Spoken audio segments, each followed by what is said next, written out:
Welcome to Should Art 2020.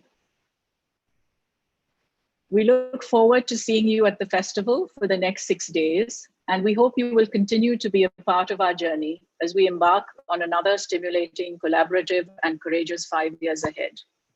I'm Anuradha Parikh, and I'm really happy to welcome you to our opening session of Should Art 2020.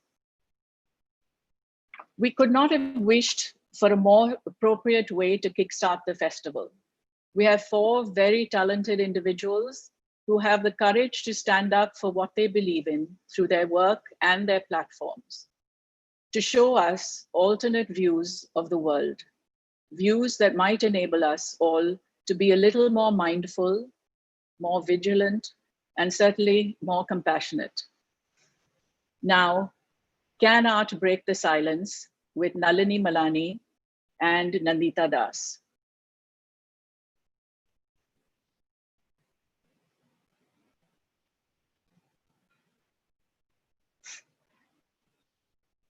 With the title, we pay homage to the feminist poet, Adrienne Rich.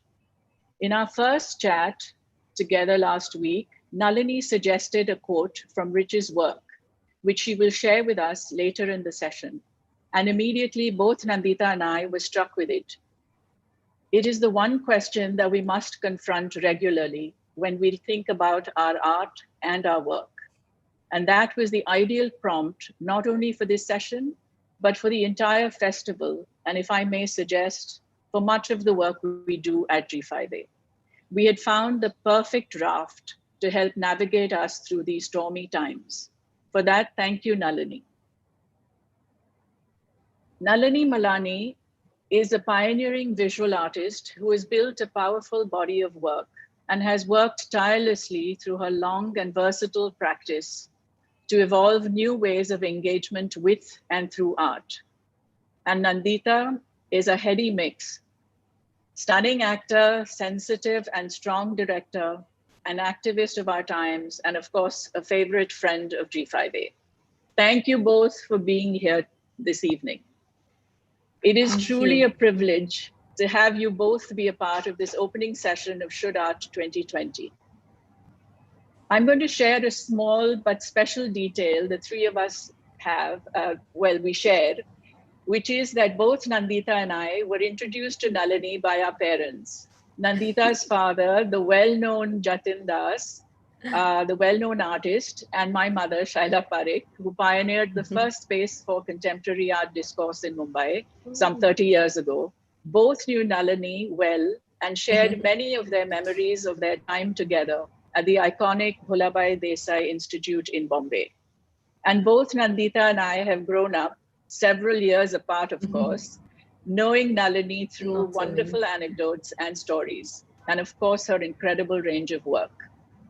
So Nalini, if I may suggest, this is the perfect segue to ask you to share your time at the Bhulabhai Institute, and of course, the formidable Soli Bhai, who ran one of the most vibrant cultural spaces in Mumbai in the 60s, and to which G5A owes some of its DNA. Nalini. Yes. Hello, everybody, and congratulations to G5A. You know, I'm sure it's been a really tough journey these 5 years, considering what all we have been through in these 5 years. And I really hope and pray and wish that G5A goes forward for another decade or 2 as we go along and things progress in the real sense of the word in our country. Bhulabhai, I knew Shaila very well. I met her at the Bhulabhai, and I have really very loving, warm memories of her because we continue to be with each other every now and again, even after the Bhulabhai shut down. I met her for the first time in Gaitonde's studio, and we would sit out on the sofa waiting for Prafulla to come. And right at the gate, from the gate onwards, we'd hear her singing because Prafulla was an excellent singer. She had studied under Kishori Amonkar. And both of us over our chai would say, okay, she's come. So then we'd sort of troop into Gaitonde's studio and have a really nice chat. learned a lot from these artists, Prafulla and Gaitonde. I was 18 years old in my first year My at JG gosh. School of Art when Solibhai very kindly gave me a studio. And it was really one of the revolutionary things he did, because why would he give an 18-year-old art student a studio? But he did. And for me, those years at the Bhulabai was like an alternative art school. And if ever anyone asked me how would I design an art school, I would take the Bhulabai as my example. It was multidisciplinary, and this is where I met people in the theater, Alkazi and Dubey, Alak Nanda, with whom I have collaborated later on, uh, uh, Kiran, Kusum Haider, Kusum Pahel she was at that time. It was, learning about theater, music, dance, poetry, all at once. Because I would start work at 6 in the morning. I lived next door, so that was easy. And at 6 in the morning, as I entered, I'd hear a morning rag sung by Annapurna Devi, who was never Wow. seen but always heard. She was like a koyal. And then in the middle of the big hall would be this grand piano, and Madhuri Ben would be sitting there in a diaphanous Sida Palla muslin sari with the light of the garden behind her. She would be in a sort of she was like an apparition. It was just absolutely wonderful to walk in there and have these great artists perform. And she would be playing Chopin early in the morning. So this is how I started my day at the Bhulabai. On Wonderful. Sundays, we would have poetry sessions with Dev Patel and with Asha Putli. I don't know if you know anything about Asha Putli, but she was a revolution Yes, in many ways. Yeah, absolutely. I've In heard her fact, name a lot from my yeah, father. yeah, and in So, fact, uh, she we had the privilege of having her at G5A a couple of years uh, ago. so it was like almost a process of osmosis for me as a Absolutely. young student of art. And I used to help around a lot because, Dubey always needed help backstage, and I would dress the actors. And I got to know a lot about the new poets and the new writers.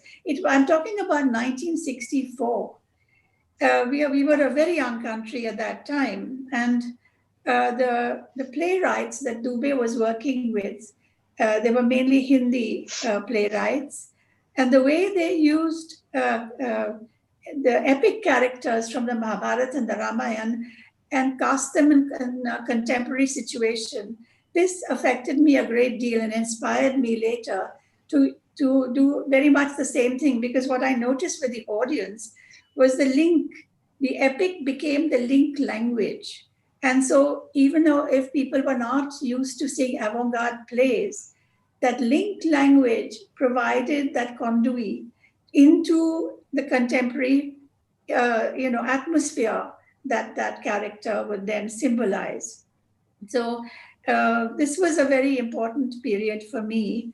Dubey tried very hard to cast me in a character, but I was hopeless. So I said, let me just be backstage. But So after I Nandita, Yeah. I was just thinking that when we were chatting earlier, Nandita, you mentioned that you sort of heard also a lot of these stories from your father, Absolutely. and Def- the impact it had on you. Definitely. I mean, I was very envious that he actually experienced that we didn't. Like Nalini said, that different artists. There were musicians and there were poets. Nissim Ezekiel, Geef Yeah. Patel, Hussain Saab had a studio. Pandit Ravi Shankar was there. So he again, my father was a young student, and many stories of Soli Bhai and his generosity and affection for artists, and they would disagree with each other, they would rip apart each other's poetry or work and criticize, and at the same time sit under that tree or in one of their studios and talk to each other, share work. I think that kind of sharing and a sense of togetherness that they had, or that generation, Nalini, my father, and that whole atmosphere of Bhulabhai Desai Institute. And I also think that if I ever had a cultural space, and you are doing that, Anuradha, in many ways, you've brought so many of us to this place, and it is quite a miracle what Anuradha has done, because I've seen it when it was this rundown warehouse, and the way you've transformed it. And how do we create those open spaces where not just people can come, of course, there's such a dearth of that, but even for artists to share their thoughts and be with each other. Absolutely. I had a little bit of a glimpse of that when I did street theater with Safdar Hashmi, because he had friends, and between my, also I think just growing up with sort of a maverick painter father, it did take me to many homes. I remember going to Gaitonde's place in Nizamuddin West, just across from our place, and my father would just leave me there after school in my uniform. And Gaitonde was a very quiet, gentle person. He would just give me some paper and some conti and say, draw karo. And he would hardly, and he'll come and then just look at it and then to ask me things. And so I have many memories of, growing up with many artists, Paramjeet Singh, G.R. Santosh, Ramchandra Uncle, and all these people. So in that sense, my childhood was so rich. And as a mother, I feel terrible that I'm not being able to give, because the world has changed. Yeah. So like I was in saying, fact, I thought, I thought that just this might be a good moment to think about how we today can help empower all of us through our work and through our art. And I think, Nalini, you were beginning to say that, about the whole open source platform, other than, of course, spaces like G5A, which we need to build more and more of. But I think we also can leverage, the internet today, which has, in our circumstances, also brought us all together like this. Yes. So Nalini, you were telling us about that. Sorry, about the internet? No, about the open source platform that you use as a journal space.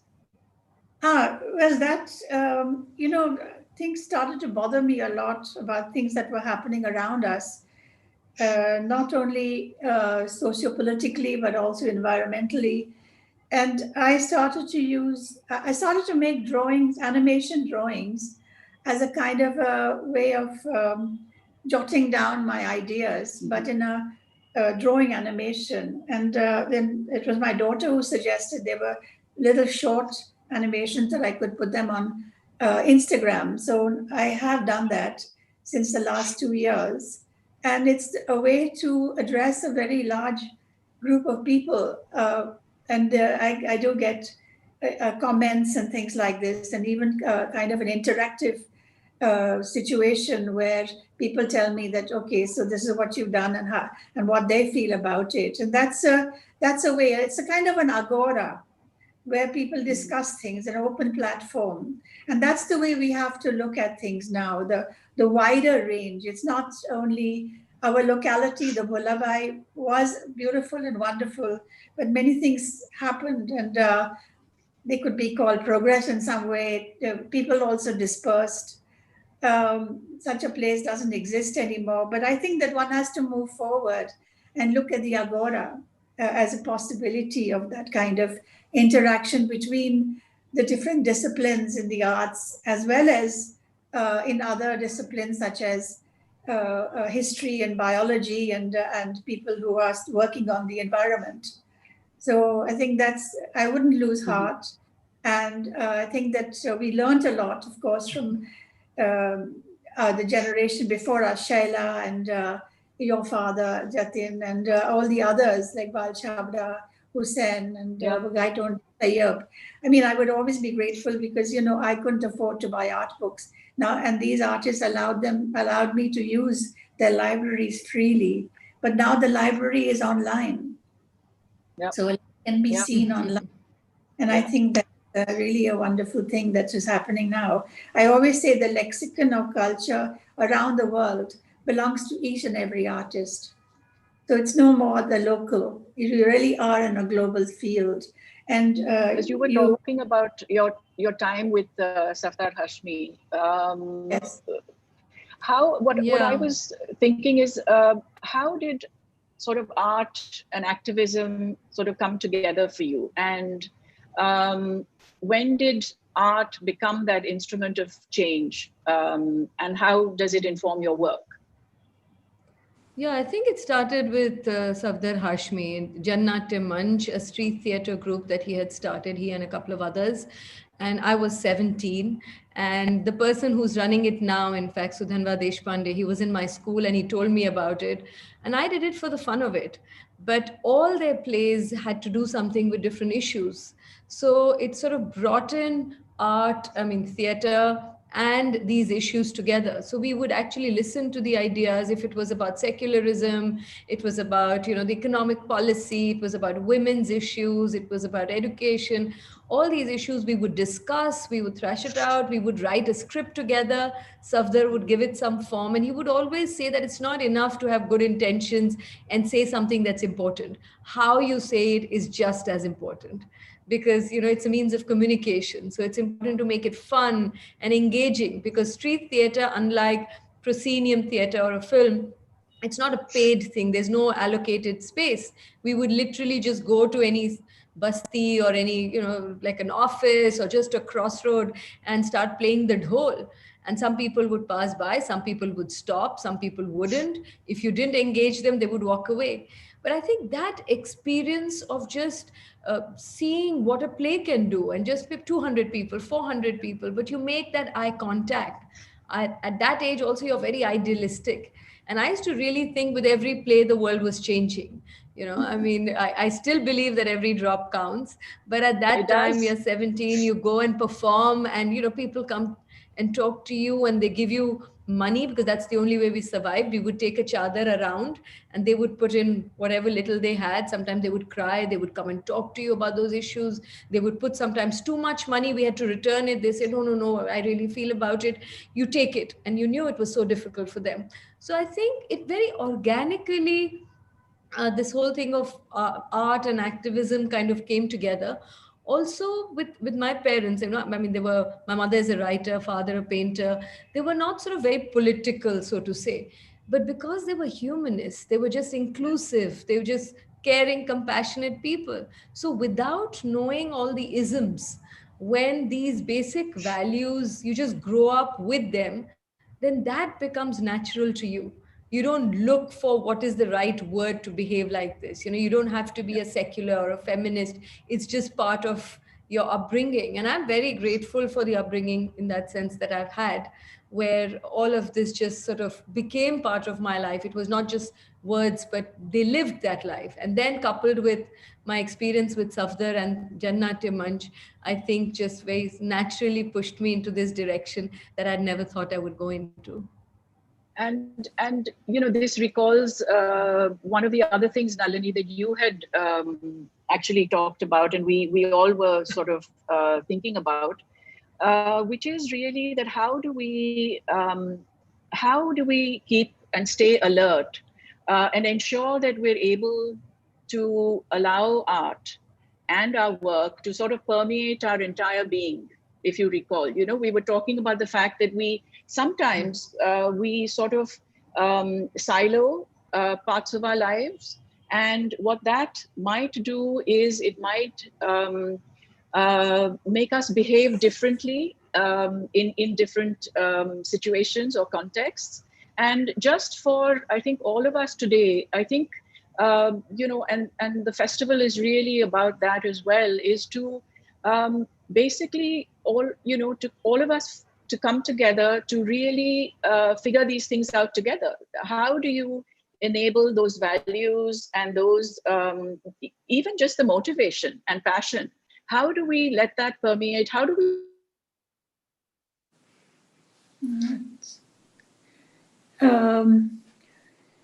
Yes, it is a very urgent question that you've just asked. And I think that for me, the fact is that I love theatre, but I couldn't continue with theatre because it just didn't have the support system that we need in India.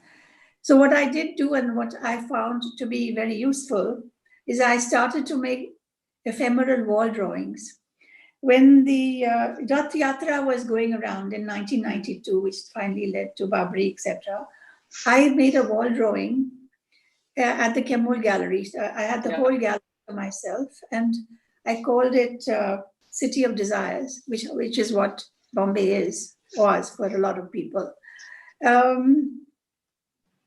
And what had happened was that what triggered it was a very dear friend in Ahmedabad took me to see a visit. We went to visit Nathdwara, the Haveli there. And also next to the Haveli was a akhada, an old akhada, which was being used as a kitchen by the Goswamis. So what had happened was that there were murals on the facade, Jaipur style, and also on the ceiling. But since it was being used as a kitchen, it was totally covered with soot. And I said to myself, here is this yatra going, extolling the greatness of Hinduism, but there's all this wonderful stuff just disappearing because of lack of care. And so I made this wall drawing as a homage to the Jaipur artists whose works were of 150 years ago, which would soon disappear. So I started to work again as the idea of the agora. People came in, the chana wala came, the peanut wala came, everybody outside Jahangir Art Gallery kept over 10 days or so. I was drawing every day. They would come and advise me, abhi aisa mat karo, make the drawing like. So it was a great interaction, making this drawing on all the walls with charcoal. And my scene was Lohar Chal, because that's where I had my studio. And for me, that was a great area to study in a microcosm what actually was happening in the hierarchy called Bombay. So and then I covered the entire gallery with red oxide, gheru, what we call gheru, what you color pots with. So people walked away with red on their feet, much to the chagrin of the director of the gallery. But this was a way, and then finally I erased it. Now this erasure was that moment of theater when people came and cried and said, why are you doing this? Why didn't you put it on paper? You could have just given us the drawings. I said, no, what you have to take away is a memory. And that for me is a very crucial element to hold on to, memory and the stress of recall. We must not forget. There are things that have happened in the course of my life, like partition, for example, which I need to talk about into myself as well as to people around, because these are very, very special experiences. Not exactly firsthand. I was born in 46, and partition took place in 47. But with family, it was like a big cloud over my head all through my life. So what I mean is that we mustn't forget. We mustn't forget the things that have gone by. History is of utmost importance and must be kept alive. And this is one way to connect. The past seeds the present, and that's how we can move into the future. So I think, Nalini, maybe this is a good time to see some of your work. And so I'm going to ask Shraddha to share with us. So can I just say something about it? Sure. Absolutely. In Search of Vanished Blood. And it is a translation it is inspired by Faiz Ahmad Faiz's poem, Lahu Ke Surag. Maybe my Urdu is not good enough to say this, but it's the translation is by Agha Shahid Ali as In Search of Vanished Blood. And an absolutely magnificent poem about actually he just addresses what had happened in 1972 in Bangladesh, that was East Pakistan at that time, and the kind of killings and violence that took place. And of course, there was this thing about who killed, who was lost, where are the bodies, where's the blood? Just very briefly, I can't even begin to touch upon the absolute fantastic poetics of Faiz. But this was inspired by this poem, and I did a shadow play with 5 cylinders painted on the reverse, which rotated 4 RPM very slowly. And there's a lot of text in it as well. But let's watch it now and you'll see what it's about.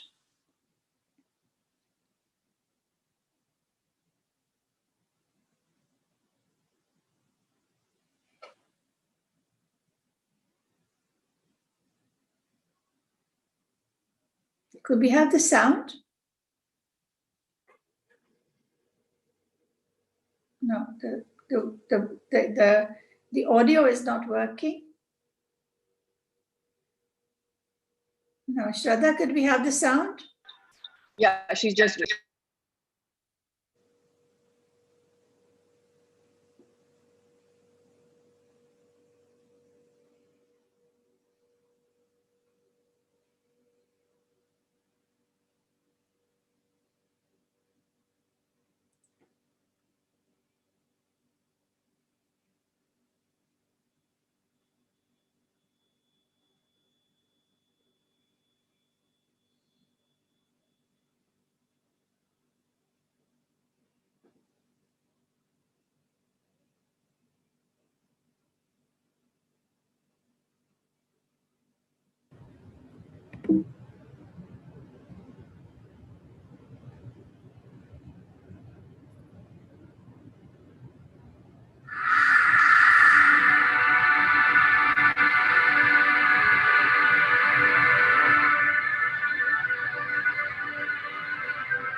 This is Cassandra speaking.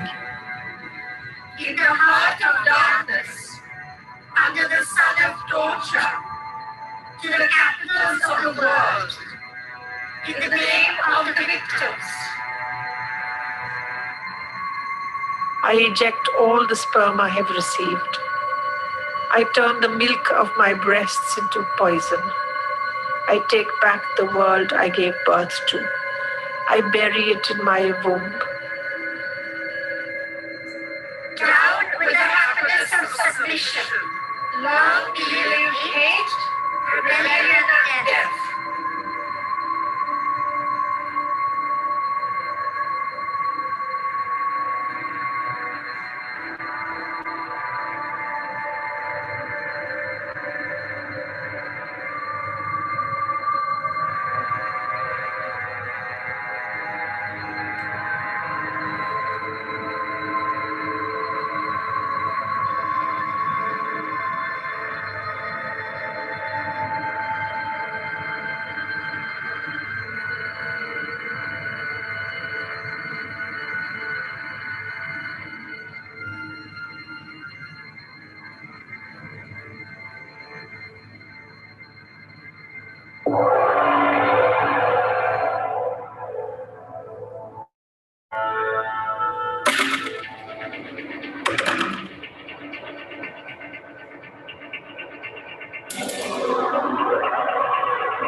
Sorry about the sound. I don't know why it sort of went slow. But anyway, it's on YouTube for anybody to see if they want to. That was stunning. And I think even though it's a tiny screen, I think I think we all will go back and watch it, and maybe we'll come to this with the audience with questions a little more in detail. Nandita, I thought maybe this is also a good time then to look at a bit of Manto. So maybe you want to introduce it. I know most people must have seen it. Yeah, just talk about maybe how you got to it. Yeah, and why actually? Because Why? considering we are Yeah, really focusing on, absolutely. yeah, the role of artists and the relationship between, I think also the relationship between art and artists is so close. It's not for most of us, it's not like work and life, it is sort of all intertwined. I think a lot of the work actually comes out of that pain or angst or helplessness or desire to say something. So after Firak, I had thought I wasn't going to make another film. And in 2012, it was Manto's centenary year, and there was a lot being written about him, and I started reading his essays. I thought he was just a short story writer, but he had written tons about various different things, his own thoughts, and they so deeply resonated with me.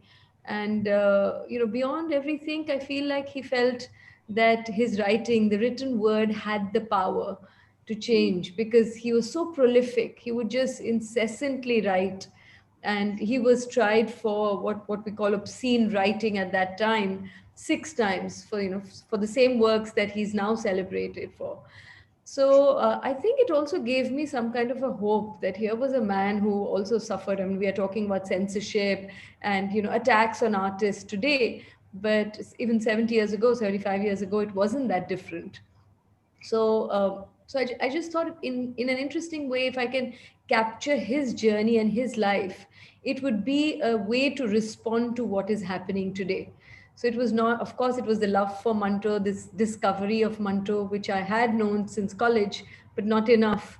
But more than that, it was really to respond to everything that's happening around us today. And if Yeah. we respond with a story of today, often it becomes very didactic, or like you're trying to give this message. So I felt in some sense I could take refuge in Manto and telling his story, and through his own stories, the stories that he had written, interspersing them with his own story. Maybe that would be a way for people to see the parallels, that there is still identity politics, there is art is still threatened, there is deep prejudice, there is communalism, all of that partition that he saw during partition, a lot of it has just lingered on, and that we really haven't learned much from history. So that was the reason why it sort of sucked me in, and I knew it was a bigger project than I could handle, because I had to recreate Bombay and Lahore of the 40s with a fairly shoestring budget, but we somehow did it. Yeah, and very well, I must say. And in fact, Thank you. I think it also talks about that time when when there was that whole writers movement, and there was a coming together again Yes, the of progressive artists, writers. progressive writers. And so just I think what we're all also feeling is that we do need to build that kind of energy and critical mass. Absolutely. I think to really bring some kind of movement in this unfortunate narrative that we have around us today. I So think I that's think urgent. In fact, it's an yes, urgent yes, need to sort of come together, because even at that time yeah, they disagreed with each other. He and Ismat yeah, Chugtai and exactly, Kishan Chandra, Rajinder Singh Bedi. There were many writers of the time. Faiz, in fact, in court, while he was supporting Manto, he was also critical of something that he didn't like. So that yeah, it was possible to be sort of critical of each other's work and yet stand with each other and in support of each other. And I think that exactly, that's also a reminder for us today. yeah. So Yeah. Shraddha, What are you showing, the trailer? yeah,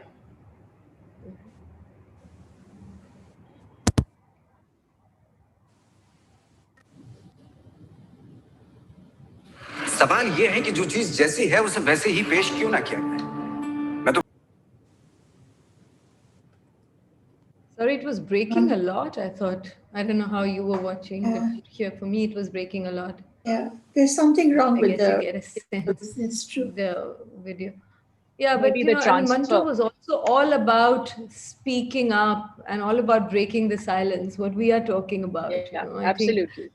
he was definitely a champion of that. Yeah. And I can't resist asking this question, even though it slightly goes into the making of the film. But how did Nawaz and would get it's something that I think it would be good to know. You broke off a bit, Anuradha. How did Nawaz, and then I didn't hear. Okay, so how did Nawaz and you prepare for this role? Just in terms of getting, it's always interesting to bring history into a kind of contemporary context, and sometimes it can come across as tilted or forced and sort of, and therefore create a bit of a distance between the audience and the work. So and I think here he really was, he did He became it. He became Manto, and so maybe that's a little sort of. Yeah, well, I mean, I had also researched, and I've worked on the script for almost 4 to 5 years. So I had also written every little nuance of it. In fact, Nawaz used to call me Lady Manto, and he used to say कि अच्छा है कि तुम औरत हो, क्योंकि अगर आदमी होती तो ये रोल तुम ही कर लेती, फिर मुझे नहीं मिलता. So he used to always sort of. So we used to have our creative nok jhonk also, because I was very particular about every little thing, and he used to sometimes think that I'm not giving him enough space to sort of, interpret in his own way. But I just felt like I had lived with Manto for so long, and I'd met the family in Lahore and the little things they had told me. And Manto himself had written so much that he, gave us enough to kind of create him afresh. And I think the reason why I decided on Nawaz, even while I was writing, it was him that I had thought, was because of his eyes. I think his eyes are so powerful, and he'd also gone through enough, from where he'd come and his struggle to be an actor. So even though, I mean, Manto died at 42, and if you see some of Manto's older photographs, he looked like 60 because there was so much, the weight of life. And for me, what was intriguing was how partition, which was such a big event that happened during his time, and many have suffered it, but he took it really personally. And very few of us are able to take it so personally and get so impacted. So many things go wrong around us, and we, get upset and angry, but till we don't take it personally, I don't think we do enough about it. Yeah. So I think in some ways, Manto's, Nawaz's own values and my own values were so we had Mantoiyat, as we say. We often say कि जिसमें Mantoiyat है वो वैसे ही Manto को समझ जाएगा. So I think he completely embodied that character quite effortlessly. And so this also brings me to, I guess, talking about historical precedents. And Nalini, we had talked about Dada and other sort of countries that went through, I would say, a similar regime that maybe we are going through.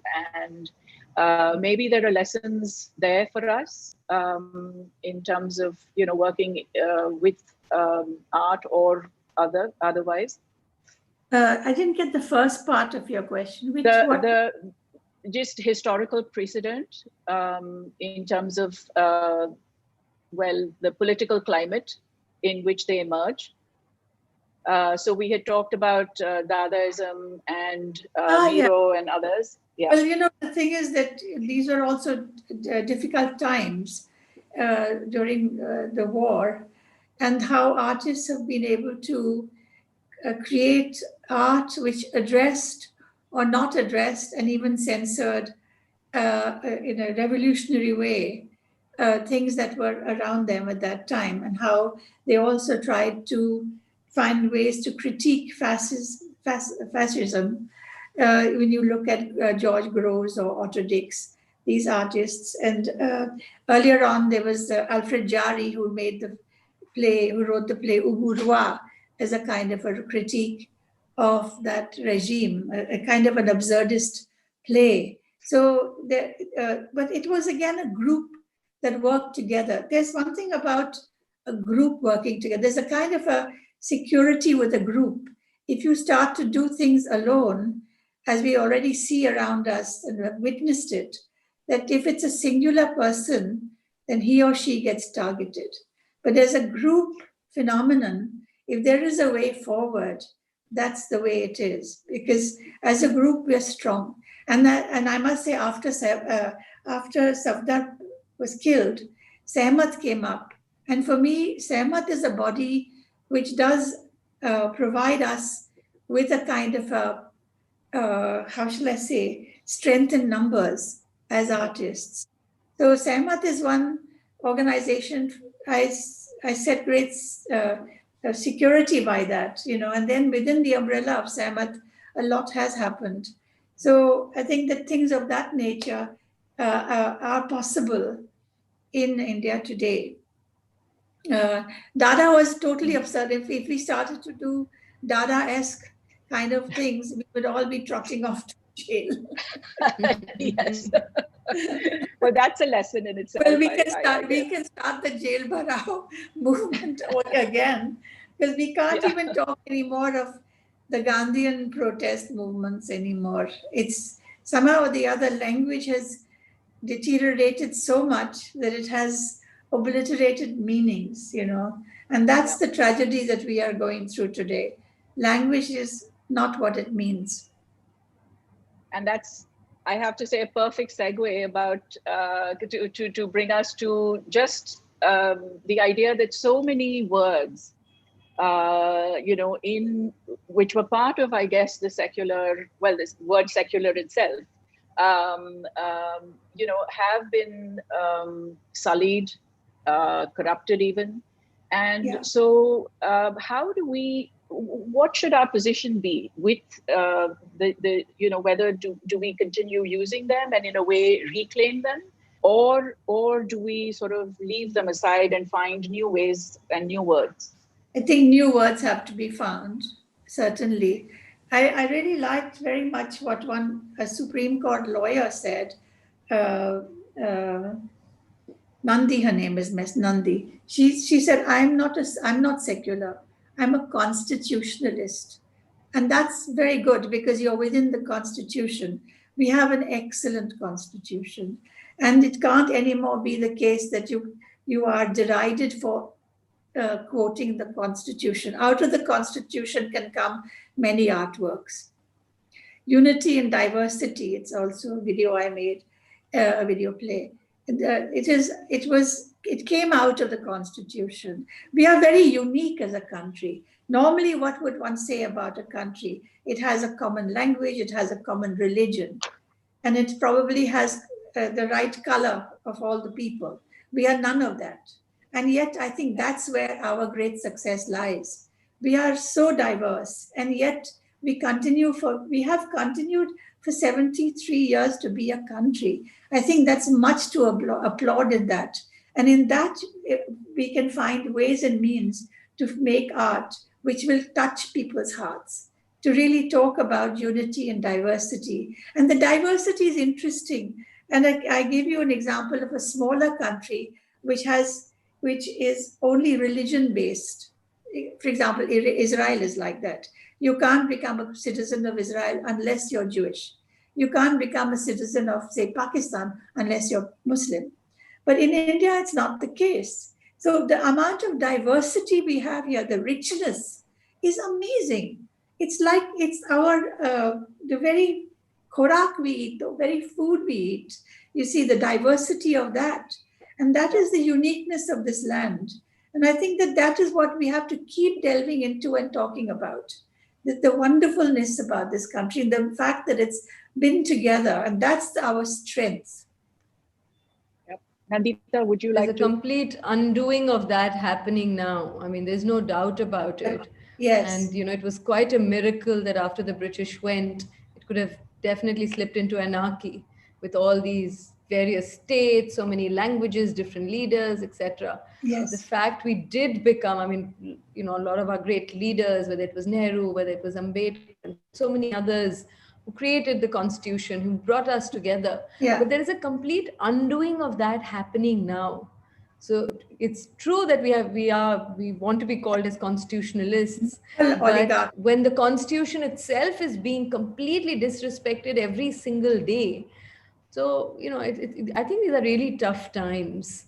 No doubt. In terms of names and... No, I'm not pessimistic at all. Because pessimism is for the lazy. When you don't want to do something, you can sort of slide into cynicism. I'm definitely not. The fact we are here together means that we still have lots of hope and that we want to do something. And that's why we want to come together. So with all that hope, I mean, I wouldn't say that all days are hopeful. There are days that you do feel very sort of distressed, and you read about the kind of news, and where do you even begin? Because when truth itself has completely been compromised, and Yes. lies being told 200 times is going to Yes. become the new truth, then Yeah. what do you do? So these are really tough times, and I think we need to support each other, because there are many Yeah. activists, educators, professors, rationalists. Many have Yeah. been killed, many are behind bars. So I think as Yes. artists, it's really, we have to ask ourselves, what does our conscience say? Can we stay safe in our world of art, whatever that expression may be, of Right. of, Yeah. of art? Yeah. Or do we have to engage? And if we have to engage, how do we engage? What is that language? And whether it's words of communalism, I mean, secular or liberal, or every word has become sullied now. They call us This is secular. quite The good. more Language is, nationalistic you are, in a yeah. true sense of the word, they call you anti-national. So I think that will happen. We still have to, I think, hold on to these words as well, I feel, because they mean something, they denote something, and they'll co-opt all of it, they will sully it, but we have to keep reclaiming. And I think beyond a point, words are a means to communicate. So it depends who you're talking to, what you're saying, and what word resonates with them. So it's both. Words matter, I feel, and at the same time, they have a certain purpose, and the purpose is sometimes bigger than the word itself. True. So I guess whatever works. Yeah. Yeah. But I think the And big problem is, and that's where I feel the real danger and the fear, and that is malevolent masculinity. And that is happening all over the world. Malevolent masculinity and the attacks on women. And the very idea of woman is being questioned. It's like almost we are really going backwards there. I mean, it's not only in India, but many other parts of the world. The position of the woman and woman's thoughts. And that's where my idea of Cassandra comes in. She could prognosticate the future, and we all can. We all have intuitive knowledge. For me, that is female thought, and men can think it too. It's not that it's. I don't. I don't think Mantoesque men were very feminists. sorry. I said Sorry. Mantoesque men were very feminists in their own way. I Yes, mean, Manto, the and way it's he also wrote about women, the women yeah, characters, his relationship exactly. with his own wife, Totally, daughters. totally, yes. And I think, for me, the most poignant story of Manto was Kholdo. It was absolutely, I mean, it was an eye opener. And later Veena Das wrote about it as well in the most lucid manner. That the fact is that the father did not denigrate his daughter, but he celebrated the fact that she was alive. So that was the most important thing, I think, in that short story. He was a master of the short story. But then, the thing is that we have an epidemic of rape, and it's also the idea of what how it just baffles me that how could a man rape an 8-year-old child? What is the idea of intercourse? Let's get back to the basics of what it means. It means also the possibility of procreation. Every time this kind of thing happens, and I just want to hit my head against a wall, when a little child is raped, what kind of mind is that? You see, what kind of psychology is that? This is why I say masculine, malevolent masculinity, not even patriarchy, because patriarchy is about fatherhood, which is already a concern. But malevolent masculinity is something that is a kind of a disease happening all around us. We need more women leaders. Even the COVID is being handled better in So, but countries yeah, where women are the there are women leaders. who are masculine too, who are phallic. So I mean, men and women who have the female side of them activated. That's what we should be addressing, I think. and and like we started with, I think we all have to come to terms with the fact that it is really important to break the silence around all of these issues. Yes, So Nalini, if you would like to share the quote with us of Adrienne Rich. She was a fantastic woman, and I feel this particular piece is it's a larger body of work she did on the cartographies of silence, and I can read it out. I don't have a great voice, but I'll try. The study of silence has long engrossed me. The matrix of a poet's work consists not only of what is there to be absorbed and worked on, but also of what is missing, rendered unspeakable, thus unthinkable. It is through these invisible holes in reality that poetry makes its way, certainly for women and other marginalized subjects, and for disempowered and colonized peoples generally, but ultimately for all who practice any art at its deeper levels. The impulse to create begins, often terribly and fearfully, in a tunnel of silence. And the question we might ask any poem is, what kind of voice is breaking silence, and what kind of silence is being broken? So those are the wonderful words of Adrienne Rich, who I Yes. admire greatly. Wonderful. So these are the holes we have to fill in. We have to at least attempt to fill. Yeah, and also just this whole very strange and peculiar times that we're living through with the pandemic, the lockdown, and just how do we deal with that sort of conditioning that we're now. It's been 7 months, and Nandita, you've responded in your own way to this time, and maybe you could share with us, if you're up to it, if you want to share or read maybe just the spoken word piece that you spontaneously created. Yeah, so I think all of us felt very helpless, and when the pandemic, I mean, the lockdown started, and we were seeing all these migrant workers going back to their home, and without food, having to walk miles, and we really didn't know what to do, and I don't know why we should be surprised that the city is really made with these migrant workers, but there was a sense of shock, and it was frustrating not being able to do much. Also, then we realize that the privilege we talk about, stay home, stay safe, is also not a privilege for many. Many women and children were very vulnerable during this time in their own homes. So I kind of spontaneously reacted by doing a short film. Usually in films, you can never really be spontaneous because you have to collect a lot of money and people, and it's just too much tamjham. But I could do this 7-minute film. I just wrote a script one morning and shot it the next day with my phone, and I didn't even have a tripod. I didn't know how to even put it up, and I was lucky to have a cook, at least at that time, so he would switch on and switch it off, and just me and my son, we shot it. And again, it's on open source. I decided there was going to be no copyright to this film.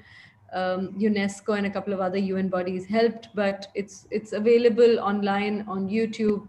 It's called Listen to Her, because with speaking up, we also need someone who's going to listen, because if you feel that there's no one to listen, then people tend to not speak up, especially in issues where there's been a historical wrong, there's been a suppression for generations. It's very, very difficult. Then a few months ago, as we saw this whole media hoopla around, the misogyny that came out against Riya Chakravarti and this whole Sushant Singh Rajput thing, where farmers were rallying against the bill, and that was all completely sidelined. All other important issues were being sidelined. And I don't usually write in Hindustani. I speak the language, but I can't claim to write it. But I just wrote something one morning, and can I read it out? I mean, yes, absolutely. I can just think, yeah. Okay, so I'm not a writer. पहले ही disclaimer दे देती हूँ. But so I don't know if it is prose or poetry, but some words. It's called कुछ नया नहीं. पिछले 5 महीनों से कुछ लिखने की कोशिश कर रही हूँ. मन में कलम तेजी से दौड़ती है पर कागज तक नहीं पहुंच पाती। आखिर सब कुछ कहा जा चुका है अनगिनत बार अलग अलग तरीकों से, तो नया क्या लिखूं? ये तो आम बात है कि अमीर और अमीर हो रहे हैं और गरीब और गरीब। वैसे शहर की रूह तो दोनों में होगी, पर गरीबों की गिनती ही इतनी ज्यादा है कि चाहे अनचाहे रूह का पलड़ा उन्हीं की तरफ झुका है। पर उनकी मुफलिसी और लाचारी और हमारी बेरहमी और गद्दारी, इसमें भी कुछ नया नहीं। क्या उन औरतों, लड़कियों, बच्चों पे नहीं लिखा जा सकता जो घर के अंदर भी महफूज नहीं है? ना ना, ये तो और भी पुरानी बात है, सबको पता है। तो फिर किसानों के फसल के बारे में या कॉलेज स्टूडेंट्स के एग्जाम्स के बारे में, खदानों और फैक्ट्रियों के मजदूरों के बारे में, कश्मीर में चलती गोलियों के बारे में, पुलिस की तानाशाही के बारे में, या कम से कम उन डॉक्टर्स और नर्सों के बारे में जो जिंदगी दाव पे लगाए बैठे हैं? ये सब पुरानी बातें हैं, कुछ नया चाहिए। अरे है ना एक नई ताज़ी मसालेदार खबर, सुशांत मरा या मारा गया, रिया को सूली पे चढ़ाएं या रोज उस पर एक नया आरोप लगाएं? क्या ये सरकार गिराने की साजिश है या बॉलीवुड का भांडा फोड़ने की?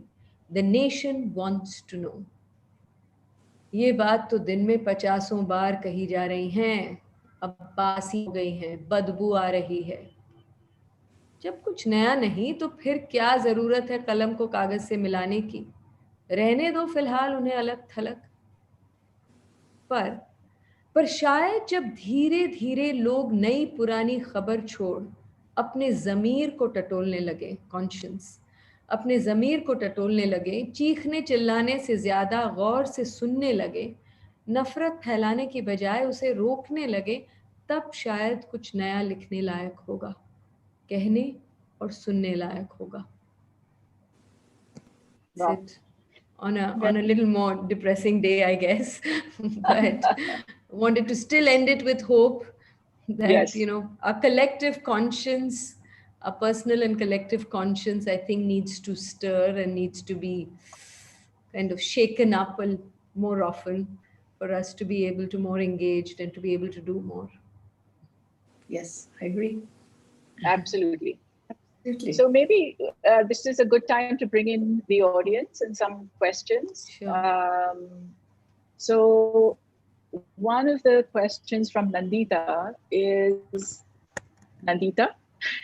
Okay. Yes. No, Yeah, I mean, I'm it's a here. question from, this is for Nandita, I think, sorry. I thought there was a Nandita out there also. What have you learned about people through your work on India's Got Color from Louis Miranda? Yeah, so I've been engaged with various issues of human rights and social justice right from my Safdar Hashmi days, which was, like I said, when I was 17.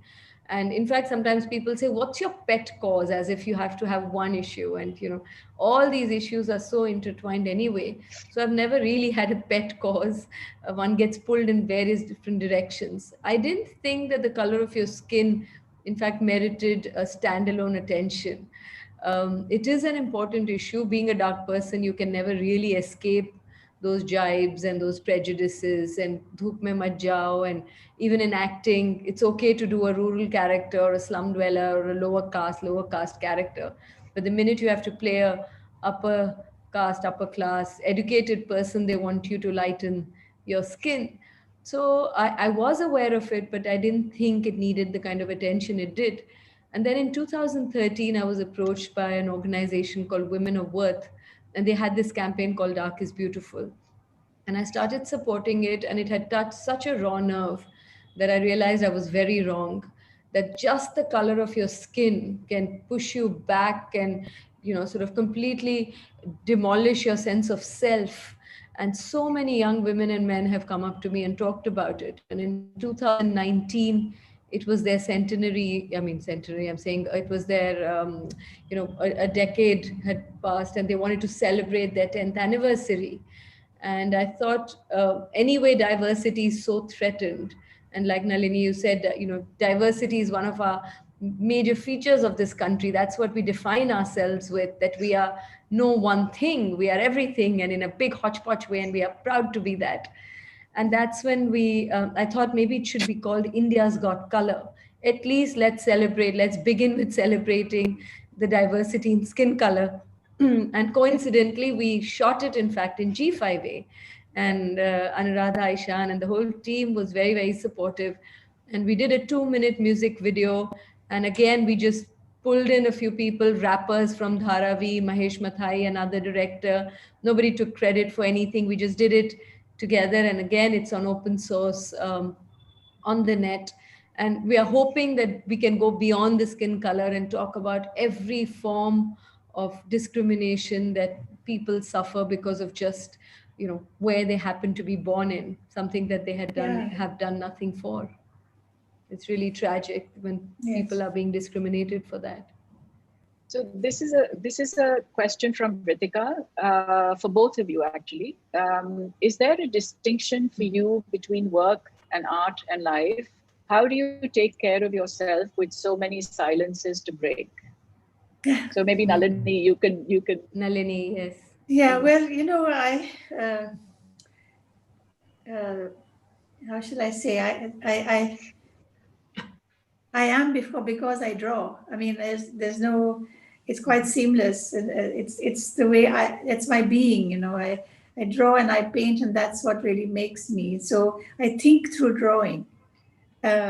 People think through words. Writers are excellent at that, but I think through drawing. So if anything has to be made visible, from the invisible to the visible, I have to make an attempt to be able to find a way to draw it, to find a language in drawing itself. And that's the only way I can exist. It's for me oxygen.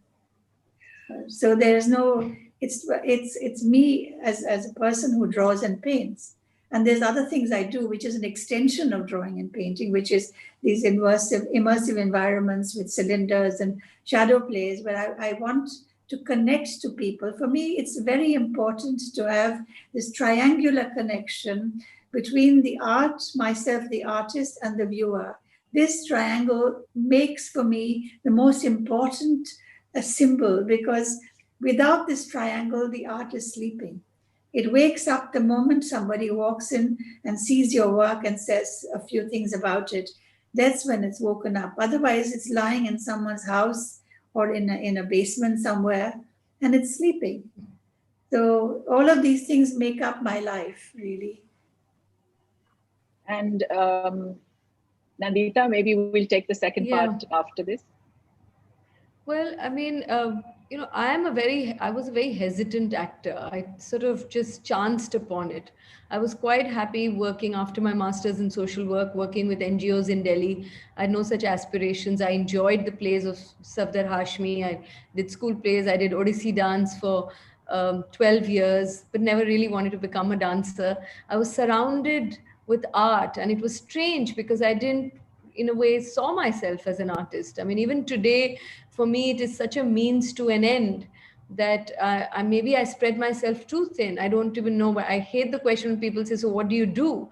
I wouldn't know what I do. So it's a little bit of this and a little bit of that, and I think this need to share, to communicate, to connect the dots, to feel that pain together, to do something about it. I think that is what compels me. So for me, whether it's the acting work, whether it's the direction, sometimes I feel terrible when I see people who are passionate like about their art, and they drink and eat and live and breathe art. And I feel like I wish I could say that I do the same, but I don't. I barely watch films. I think art is beautiful because it goes into your subconscious in such a subtle way. It doesn't create revolutions, but it sort of subliminally informs your responses. And that's why I see great merit in engaging with it and finding that voice. I did a monthly column for 8 years in the week, and they said you can write about anything under the sun. And I just think it's so empowering to be able to write, to be able to paint, or to be able to do a film. Or these are just wonderful means through which you can share and be connected. And I think that desire to be connected and to be able to do something about it is what propels me and my work. And that's why it's so erratic. because I don't seek it in a way. It sort of just happens. I don't And know I whether think that makes sense. In fact, Manto said a beautiful thing. He said, "मैं अफसाना नहीं लिखता, अफसाना मुझे लिखता है." And I feel that's very true for me. Like, I feel it just happens. Both Firak and Manto came from a deep desire to share those stories. And before I knew I was making them. So it's not like I went around choosing or deciding what script to take. And so that's why I have a sort of special relationship with my work, which is with my life in a way. And I think it also speaks to our times, Nandita, in a way that I think we all You don't have a choice now. Yes, exactly. And we're simultaneously doing so many things, and so there's so many layers to us and our lives. So and also, I mean, there are great artists who may not be so engaged, and I don't think we should judge that too, because a lot of the times people say, oh, but why should then art be for art's sake? I don't think it's so binary. The fact you paint, you share, you do something, everybody doesn't have to be loaded with activism. I think even the word activist is kind of sullied, I mean, I always say, please don't add that to my name, because I know too many real activists who have dedicated their lives to it.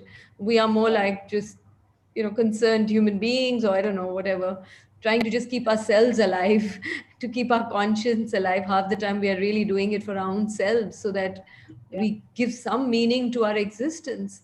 So I think, but this is the time there is a sense of urgency. And I really want to bring that into the fore, that otherwise, we are going to be the Germans who saw the rise of Nazis, and maybe it sounds too dramatic, but I feel there is a sense of urgency where whatever place where we come from, whatever our own values and theories and philosophies of life may be, how do we come together without judgment?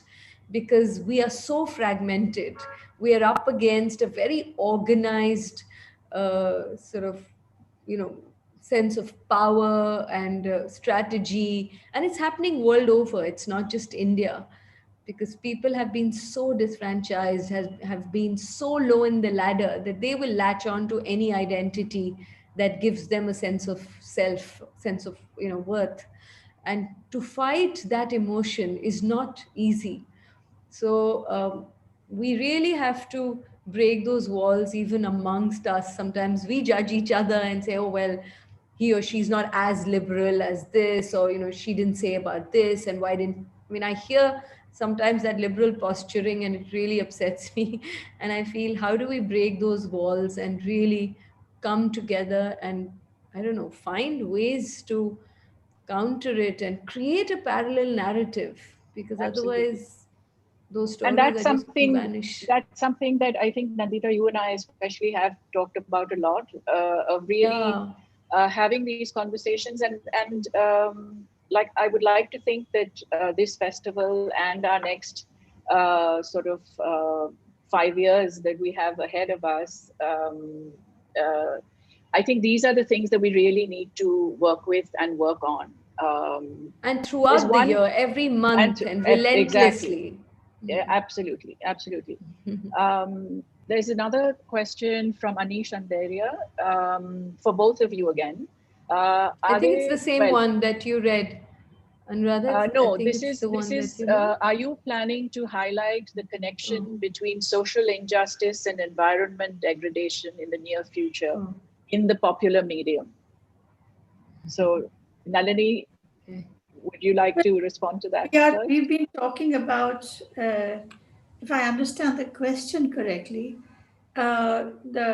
he's asking about artists addressing environmental issues. Is that what the... Well, social injustice. Injustice, yeah. All kinds of injustices. Yeah. That have happened in the environment? Or I'm sorry, I'm not able to understand.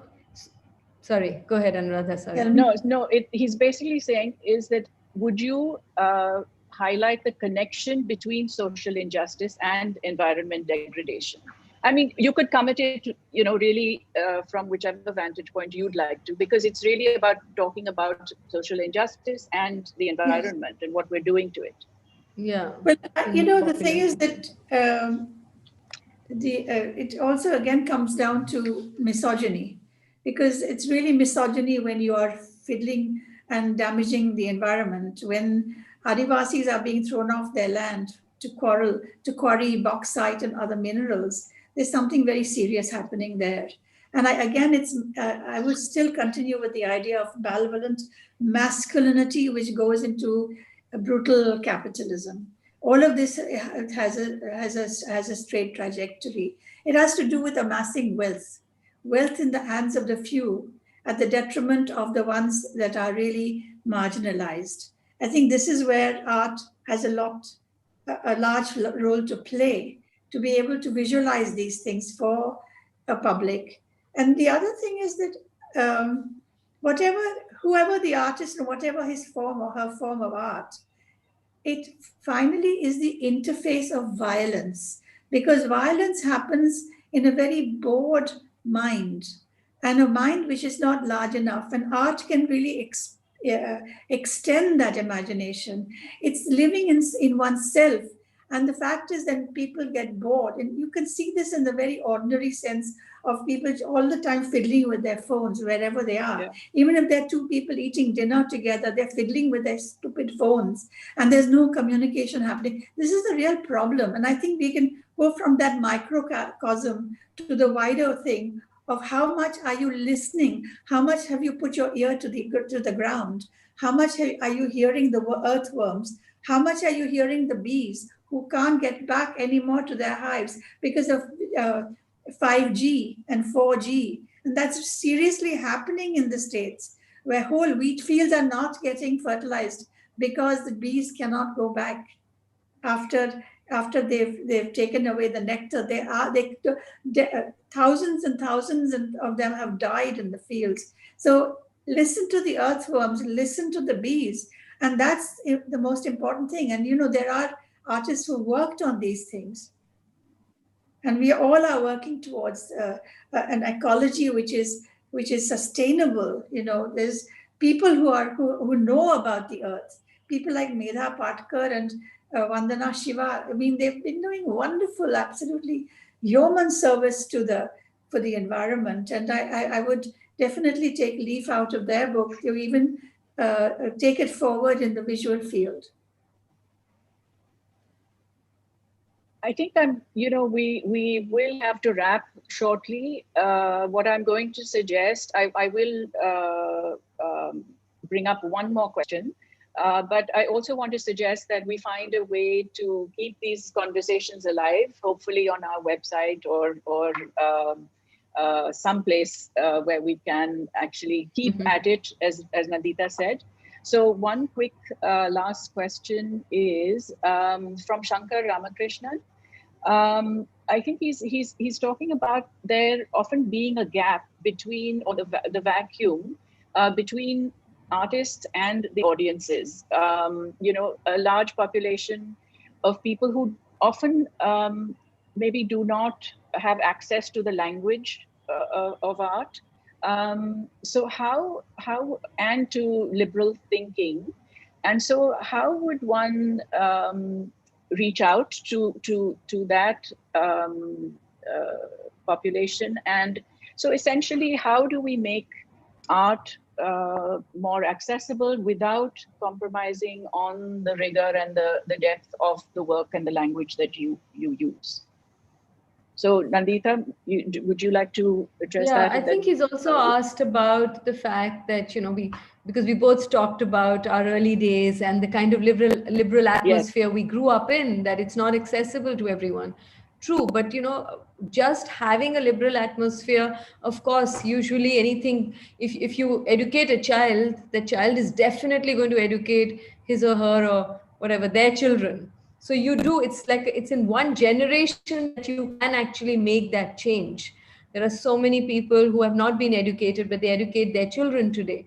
And then you change that. Similarly, I think about liberal ideas and views. If you grow up in that atmosphere, you become liberal.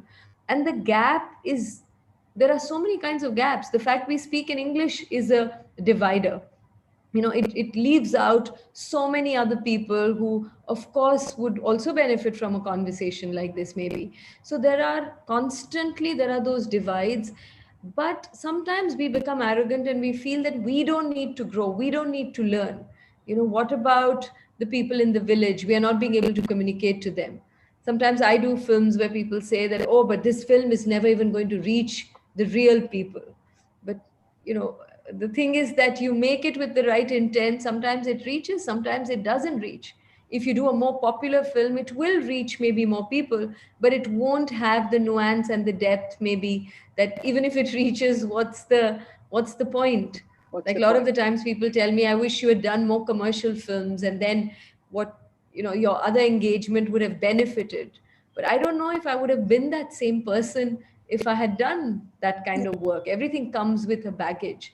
So that vacuum that you are talking about, Shankar, I think that exists in various ways, and that's the idea. How do we bridge it? If we have had an advantage, we've also had struggles. Each one of us has also gone through emotional, professional, work, life struggles. It has made us who we are, and we are always on a path. We haven't reached anywhere. It's a journey that we're all taking. So I think there is that vacuum, and there isn't that vacuum, because language and true intent does reach beyond these divisions. A beautiful song sung in a language that you don't understand still reaches.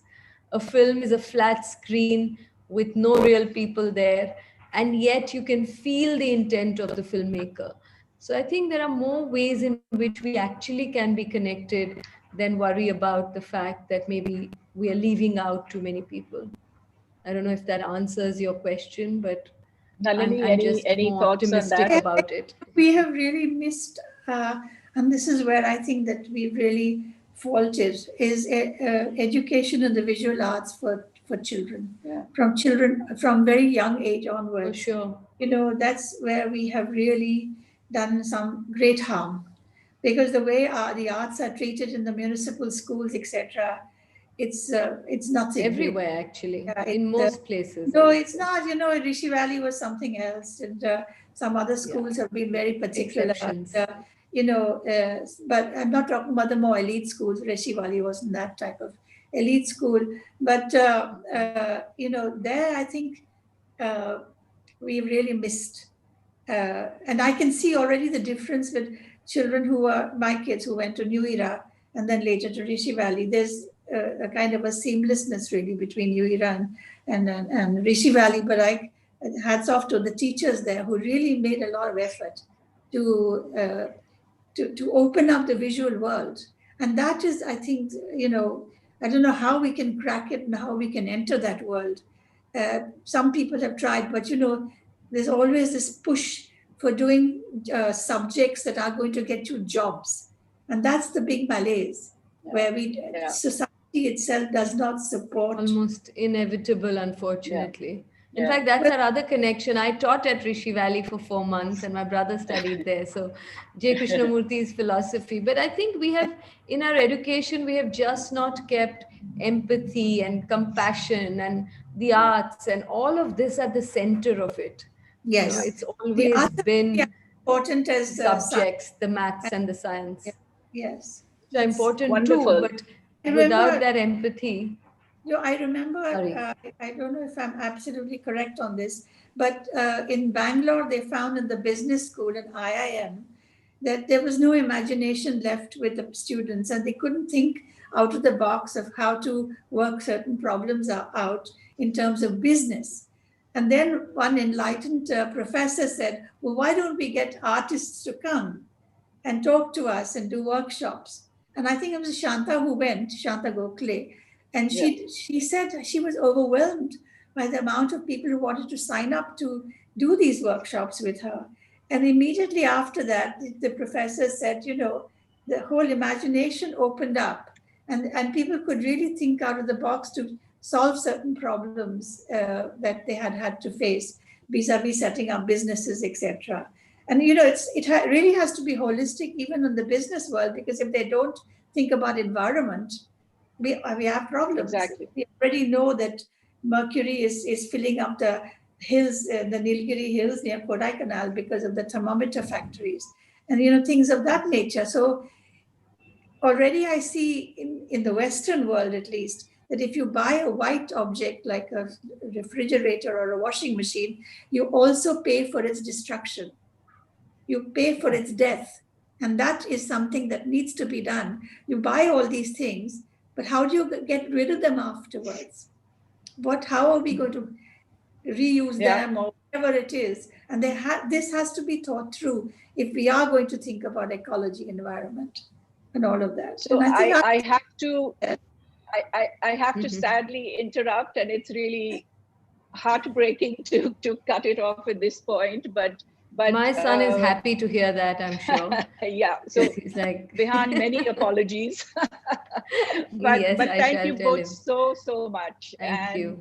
We look forward to get both of you again, and really Nalini, with your blessings, really carry some of this work forward. You have all my blessings, and we have to strive ahead. And my love, Anuradha. Yes, my love. always For G5A and everyone in it. Thank you everyone who also